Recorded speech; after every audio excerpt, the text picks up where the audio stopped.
नमस्कार, प्रेप कैक पर आपका स्वागत है। मैं हर्ष शुक्ला। आज हम लोग पढ़ेंगे सीडीपी में विकास की अवस्थाएं। विकास की अवस्थाएं मुख्यतः निम्न अवस्थाएं हैं। ये कुछ अवस्थाएं दी हैं, ये निम्न अवस्थाएं हैं विकास की। पहली अवस्था गर्भावस्था। हम आपको सबको पता है कि गर्भावस्था का समय 9 महीने होता है, पर कभी कभी ऑप्शन में 9 महीने नहीं दिया होता है, तो वहाँ पर ध्यान रखना है।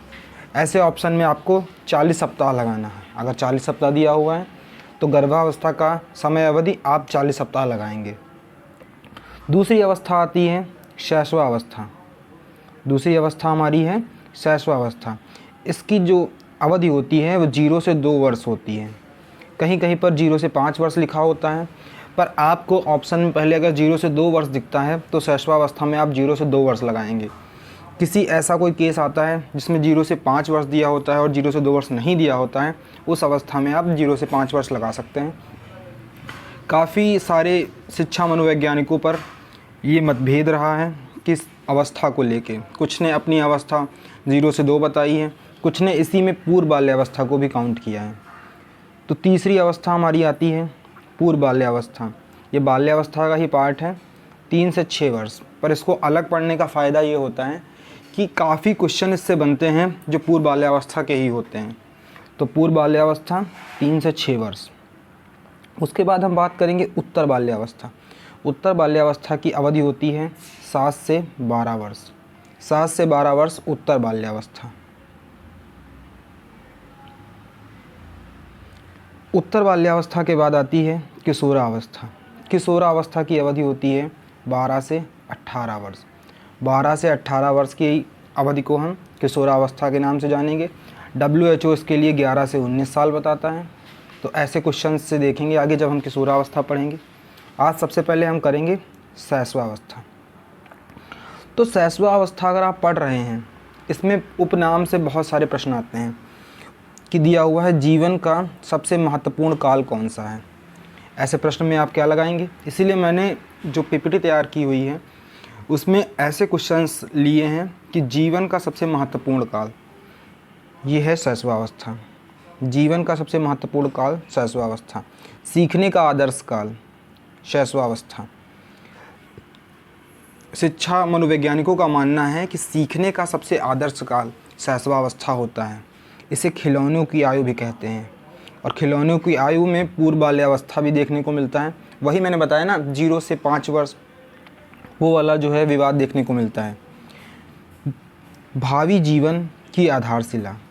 इसको भावी जीवन, जो भविष्य का जीवन होने वाला है, उसकी आधारशिला माना जाता है। अतार्किक चिंतन की आयु। इसे अतार्किक चिंतन की आयु भी कहते हैं। तीव्र विकास की आयु का सर्वाधिक महत्वपूर्ण काल। ये जो तेज़ी से विकास होता है उसकी आयु का सबसे महत्वपूर्ण काल है। संवेगों की दृष्टि से स्वर्णिम काल। इमोशंस, सबसे ज़्यादा इमोशंस यहीं डेवलप होते हैं, संवेग यहीं डेवलप होते हैं। अगर उपनाम से आगे बढ़ें तो हम अगर विशेषताएं देखें, ये सब शॉर्ट नोट्स हैं। आपको बड़े बड़े नोट्स नहीं बनाने, आपको बस यही नोट करना है। आपको PDF भी हमारे टेलीग्राम चैनल पर मिलेगी और आपको यही नोट्स बनाने हैं, इसी से सीखना है। अगर हम विशेषताओं पर चलें तो शारीरिक व मानसिक विकास में तीव्रता। इस अवस्था में बच्चे का शारीरिक व मानसिक विकास तीव्र गति से होता है। बच्चा तेज़ी से सीखता है। दूसरा पॉइंट अगर देखते चलें तो सीखने की प्रक्रिया में तीव्रता। इस अवस्था में बच्चा तेज़ी से सीखता है। एक तो शारीरिक विकास तेज़ी से होता है, मानसिक विकास तेज़ी से होता है, और दूसरी बात है इसमें सीखने की प्रक्रिया बहुत तेज़ होती है, बहुत तेज़ ग्राफ बनता है सीखने का। कल्पना जगत में विचरण। कल्पना जगत में विचरण का क्या मतलब है? कल्पना जगत में विचरण का मतलब है कि बच्चा इमेजिनेशन पावर उसकी बहुत अच्छी होती है। वो ज़्यादातर चीज़ें इमेजिनेशन के बेसिस पे करता है। वो हर चीज़ की दिमाग में एक प्रति बनाता है और उसी बेसिस पर सोचता है कि ये चीज़ ऐसी होगी, ये ऐसा होगा। तो इमेजिनेशन की, कल्पना जगत में विचरण, वो अपनी दुनिया में खोया रहता है। दोहराने की प्रवृत्ति। आप कुछ करेंगे, आप बच्चे के सामने कुछ कोई खिलौना बजाएं या कुछ करें, उस चीज़ को बच्चा बार बार दोहराता है। देख के दोहराने की जो प्रवृत्ति है वो बच्चों में बहुत देखने को मिलती है। अनुकरण द्वारा सीखने की जैसे आपने कुछ किया, उसको देख के कॉपी करते हैं बच्चे, तो ये अनुकरण, आपका अनुकरण किया उन्होंने, आपके द्वारा सीखा। तो इस तरह की सीखने की प्रवृत्ति को कहते हैं अनुकरण द्वारा सीखने की प्रवृत्ति। संवेगों का प्रदर्शन। संवेगों का प्रदर्शन में क्या है, बच्चा, मैंने भी बताया था ना कि बच्चा बहुत सारे संवेगों का, अलग अलग संवेगों का प्रदर्शन करता है, तो ये विशेषता है। नैतिक भावना का अभाव। इस अवस्था में नैतिक भावना का अभाव देखने को मिलता है। आत्म केंद्रित बालक। बच्चा आत्म केंद्रित होता है, बच्चे को एक खुद की दुनिया में जीता है जिसमें वो सेल्फ सेंटर्ड सबसे ज़्यादा बच्चा होता है। दूसरों पर निर्भरता। इस आयु काल में बच्चा दूसरों पर निर्भर होता है, आत्म प्रेम की भावना प्रबल होती है। तो आएगा क्वेश्चन में कि दूसरों पर निर्भरता किस आयु काल में होती है। ऑप्शन होगा शैशवावस्था, किशोरावस्था, पूर्व बाल्यावस्था, उत्तर बाल्यावस्था। तो आपका सही जवाब होगा शैशवावस्था। दूसरे शिशुओं के प्रति रुचि। ये भी एक कमाल की बात है इस अवस्था के दौरान कि एक बच्चा दूसरे बच्चे से आकर्षित महसूस करता है, उसे दूसरे बच्चे में जानने की रुचि होती है। जिज्ञासा की प्रवृत्ति। बहुत जिज्ञासु आयु होती है, बच्चा कुछ देखता है, बार बार प्रश्न करता है ये क्या है, उंगली से देखता है, उसके अंदर हर इतनी सारी इन्फॉर्मेशन वो पहली बार देखता है, तो उसके अंदर जिज्ञासा होती है हर चीज़ को जानने की, जिज्ञासा की प्रवृत्ति होती है।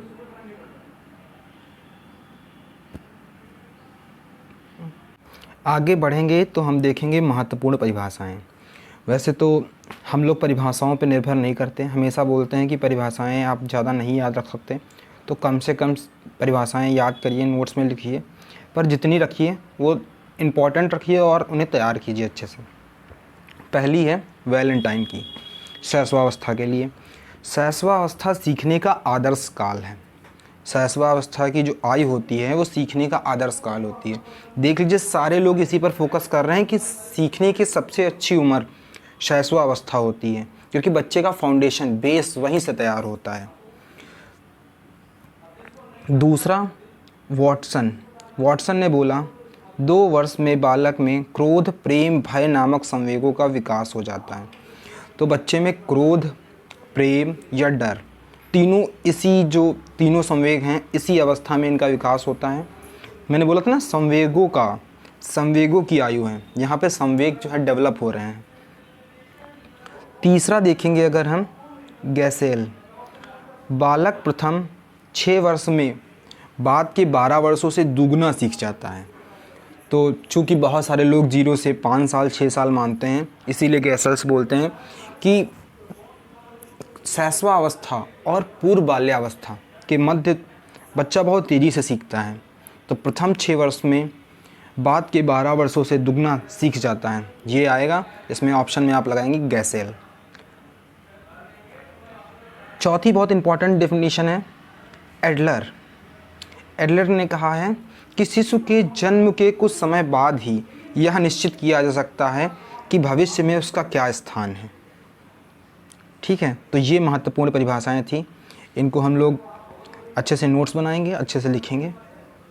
अब हम देखेंगे कुछ सामाजिक विकास से संबंधित तथ्य कि शैशवावस्था में बच्चे का जो सामाजिक विकास हो रहा है वो क्या है, कैसे हो रहा है। तो सबसे पहली बात, शिशु जन्म से सामाजिक नहीं होता। बहुत बड़ी समझने वाली बात है। मैं आपको अगर उदाहरण दूं कि अगर किसी नवजात शिशु को ऐसे ग्रह पे या ऐसे कमरे में रखा जाए जहां पर लोगों से सामाजिकरण ना मिले, समाज ना मिले और उसकी बेसिक ज़रूरतों को भी पूरा किया जा सके, तो ऐसा शिशु जब भी कभी दोबारा मुख्य विचारधारा में आएगा, लोगों के बीच में आएगा, समाज के बीच में आएगा, तो उसके अंदर समाजीकरण विकसित नहीं होगा, वो असामाजिक होगा, उसे समाज से लगाव, जुड़ाव नहीं होगा, क्योंकि ये एक प्रक्रिया है और ये एक उम्र के दौरान होने वाली प्रक्रिया है। एक उम्र के बाद यह प्रक्रिया या तो बहुत धीमी होती है या फिर नहीं होती है। तो 1 वर्ष के भीतर माता पिता को पहचानने लगता है बच्चा कि ये हमारे माता पिता हैं। प्रेम व क्रोध के व्यवहारीकरण का अनुकरण करने लगता है। जैसे कोई इसको प्यार दिखाता है तो उस तरह का व्यवहार करना, उसको फॉलो करना, उसका अनुकरण करना। क्रोध, कोई गुस्सा कर रहा है उस तरह का व्यवहार प्रदर्शित करना, उसका अनुकरण करना। 2 और 3 वर्षों की आयु के बीच बालक खेलने के लिए साथी बनाकर उनसे सामाजिक संबंध स्थापित करने लगता है। तो ये भी एक महत्वपूर्ण बात है कि जब 2 से 3 वर्ष की आयु में बालक होता है तो खेलने के लिए साथी बनाता है, दोस्त बनाता है, सामाजिक संबंध उनसे स्थापित करता है। तो ये बच्चे के सामाजिक विकास से जुड़े हुए तथ्य थे। और भी काफ़ी सारे तथ्य होंगे जिन्हें हम आगे पढ़ेंगे जब कंबाइंड क्लास होगी किसी टॉपिक की। तो उसमें हम क्या पढ़ेंगे कि बच्चे का सतत विकास जब पढ़ेंगे तो हम हर पहलू को देखते चलेंगे। अभी जो हम पहलू पढ़ रहे हैं यही पहलू हमें बाद में भी देखने को मिलेंगे कि जो बच्चे का कैसा विशेषताएं हैं, कैसा उसका सामाजिक विकास हुआ है। तो अब हम चलते हैं कुछ महत्वपूर्ण प्रश्न पर, ठीक है, इनका आप जवाब दीजिएगा। पहला प्रश्न है, शैशवावस्था किस आयु तक के बालकों का निर्धारण करती है? इसमें 3 ऑप्शन दिए हुए हैं, 12 से 18 वर्ष, 0 से 2 वर्ष, 6 से 12 वर्ष या इनमें से कोई नहीं। तो इसका सही जवाब होगा 0 से 2 वर्ष। मैंने बताया था ना, पर अगर ऑप्शन में ये 0 से 2 वर्ष ना दे के 0 से 5 वर्ष दिया होता, ठीक है, तो ऐसी अवस्था में आप 0 से 5 वर्ष भी लगाते हैं, ठीक है। जन्म के 2 सप्ताह बाद एक शिशु को क्या कहा जाता है? तो जन्म के 2 सप्ताह बाद एक बच्चे को कहा जाता है नवजात शिशु, नया जन्मा शिशु, ठीक है। तो इसका जवाब हो जाएगा नवजात शिशु। तीसरा प्रश्न है, बालक का विकास तीव्रगामी होता है जन्म से 1 वर्ष तक, जन्म से 2 वर्ष तक, जन्म से 5 वर्ष तक, जन्म से 10 वर्ष तक। तो इसका सही जवाब होगा जन्म से 5 वर्ष तक, क्योंकि मैंने बताया था ना, शैशवावस्था तथा पूर्व बाल्यावस्था के दौरान बच्चे का विकास तेज़ी से होता है। और इस प्रश्न पर एक डाउट भी रहता है हमेशा 0 से 2 वर्ष या 0 से 5 वर्ष में, तो ये ध्यान देने वाला प्रश्न था, इसीलिए मैंने इसे इंक्लूड किया है। शैशवावस्था के लिए उत्तम शिक्षण विधि है, तो भाई कौन सी उत्तम शिक्षण विधि है शैशवावस्था के लिए? मॉन्टेसरी विधि है या खेल विधि है या किंडरगार्टन विधि है? जी दोस्तों, उपरोक्त सभी शैशवावस्था के लिए उत्तम शिक्षण विधियाँ हैं। इस प्रश्न को डालने का उद्देश्य ये था कि आप समझते चलिए कि शैशवावस्था में बच्चा किस किस तरह से सीख सकता है। तो सारी विधियों से सीख सकता है। मॉन्टेसरी विधि, जो छोटा बच्चा जब मॉन्टेसरी में जाता है तो वो मॉन्टेसरी विधि के अंतर्गत आएगा। खेल विधि, बच्चा खेल खेल में सीखता है। काफ़ी सारी चीज़ें घर में बच्चों को खेल खेल में सिखा दी जाती हैं, पहाड़े सिखा दिए जाते हैं। किंडरगार्टन विधि, जो प्री प्राइमरी स्कूल होते हैं वही किंडरगार्टन स्कूल, वहाँ पे भी किंडरगार्टन मेथड से बच्चों को सिखाया जा सकता है। आगे बढ़ेंगे हम, कौन सी अवस्था सीखने का अनोखा काल है? तो बताइए, इसका जवाब दीजिए। ये हम लोगों ने अभी बताया था, सीखने का अनोखा काल है शैशवावस्था। शैशवावस्था सीखने का अनोखा काल है। कौन सी अवस्था सीखने का अनोखा काल है, यह कथन किसका है? तो देखो, अभी प्रश्न था कि एक अनोखा काल है, वो कौन सी अवस्था है। अभी प्रश्न में पूछा जा रहा है कि यह कथन किसने कहा। तो जवाब दीजिए। इसका सही जवाब होगा वैलेंटाइन। वैलेंटाइन ने कहा था कि सीखने का अनोखा काल शैशवावस्था है। इसमें कौन सी अवस्था की जगह पर शैशवावस्था कर लीजिए कि शैशवावस्था